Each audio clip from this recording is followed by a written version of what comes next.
Hey everybody, I got a couple minutes before I'm getting ready to head into Elite Edge Transformation Center. Psalms 103:13, it says, "The Father shows compassion to his children, as the Lord shows compassion to those that fear him." So it's that compassion.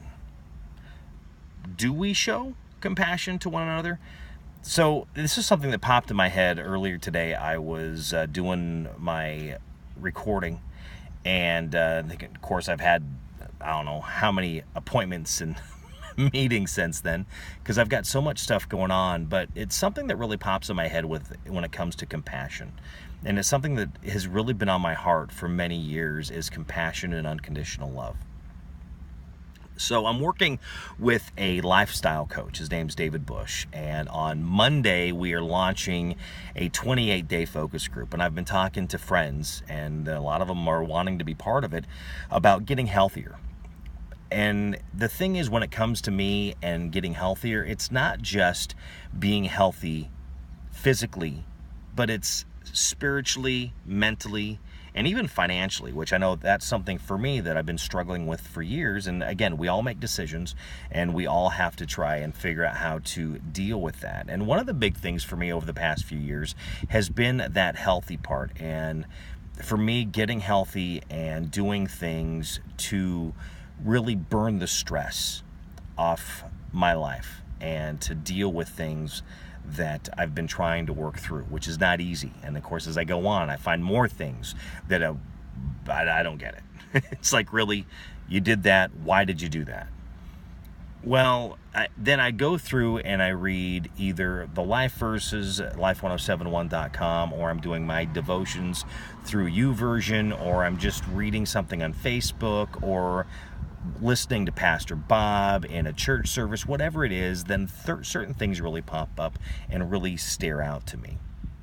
And the one thing, when I was reading this one today, Psalms 103:13, the Father showing compassion to his children, the same as the Lord showing compassion to us, which we are God's children. And again, I know a lot of you believe the same way I do, but that's okay. We get along very well. We all have a belief, and we believe in loving one another and caring for one another. And part of that is the compassion. And I know with me and Dave working together, the compassion that I have in my heart for people, with over the years of me helping others through either spiritual coaching or life coaching, lifestyle coaching, a lot of opportunities have opened up. In fact, that's kind of where I am here with what I'm doing with the Elite Edge. Like I said, I'm sitting out here waiting for my 7 o'clock orientation, because they had something on Facebook that said, hey, if you do this, then 6 weeks, and we just need to be able to show your results. I'm like, okay, I'll listen to what you have to say. So I'm going to be doing that here in, I don't know, about 30 minutes or so. As always, I'm early. I had a meeting with a friend of mine, Dave, and he goes, "Man, you're early." I said, me, if I'm not early, I'm late. And of course, sometimes I do get late because my day is just so busy. But, that transformation that you're going through, you're trying to help somebody. You're trying to help them be better. You're trying to build up their life. You're trying to help them be a better person, through work, through family, through friendships, whatever that is, because they have so much bogging them down. And that is the compassion that we need to think about, to be there for one another. That compassion that says, you know what? It happens. We stumble. We fall, but we get back up again, and we keep pushing forward. And one thing that I notice is I think we've forgotten that compassion. Now, there's two things that go through my head. Number one is we forgot the compassion. Number two, did we ever know that compassion? Because it's interesting, reading through history, it doesn't matter if it's the Bible or through a history book, of the things that we've went through in our past. And the interesting piece, we still are. We're still going through the same problem. We're still going through the same issues. Nothing's really changed. What have we done? What have we done to really better things? And it really goes through that transformation. And through that transformation, number one, a person has to make the decision that they're going to change something. They know that they have to do. It's just like being on a diet. Diets are diets, which means they're temporary. You go through it, you're done, and guess what? You're probably going to go pack back on the weight that you lost by doing that. It's a lifestyle change. If you're wanting to change something, you've got to change how you're doing things.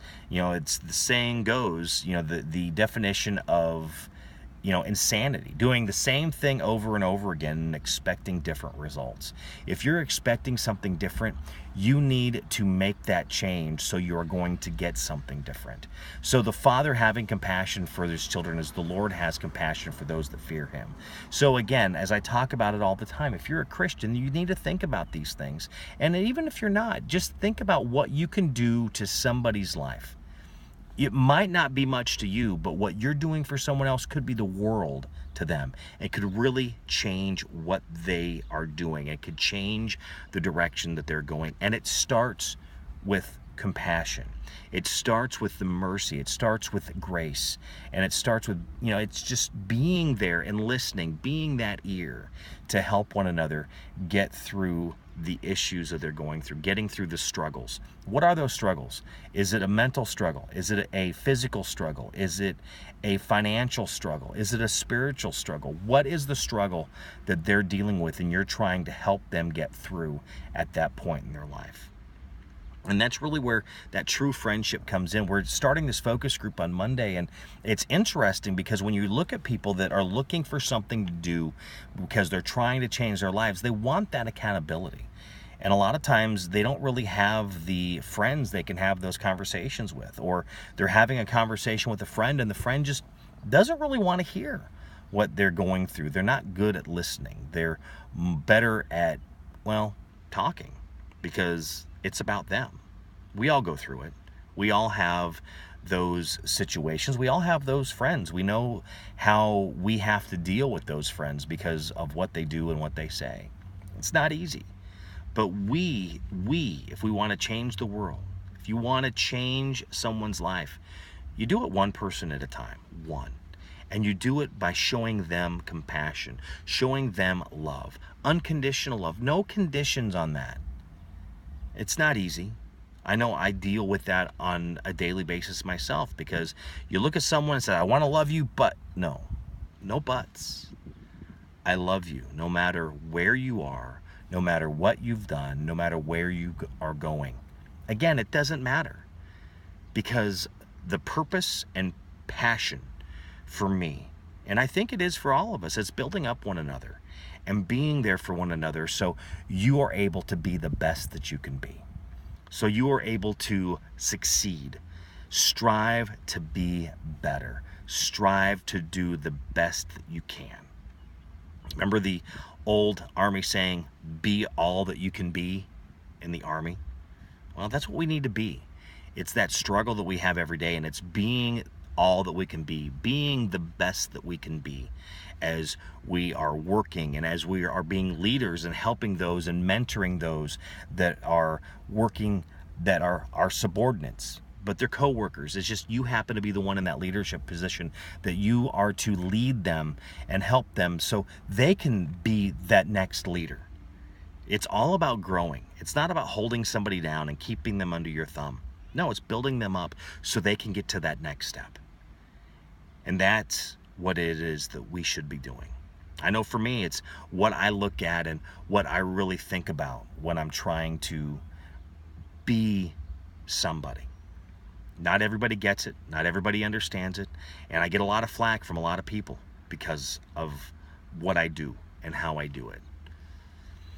But you know what? For me, I'm at peace. And I believe it's exactly where God is wanting me to move forward. So where is it that you are in your life?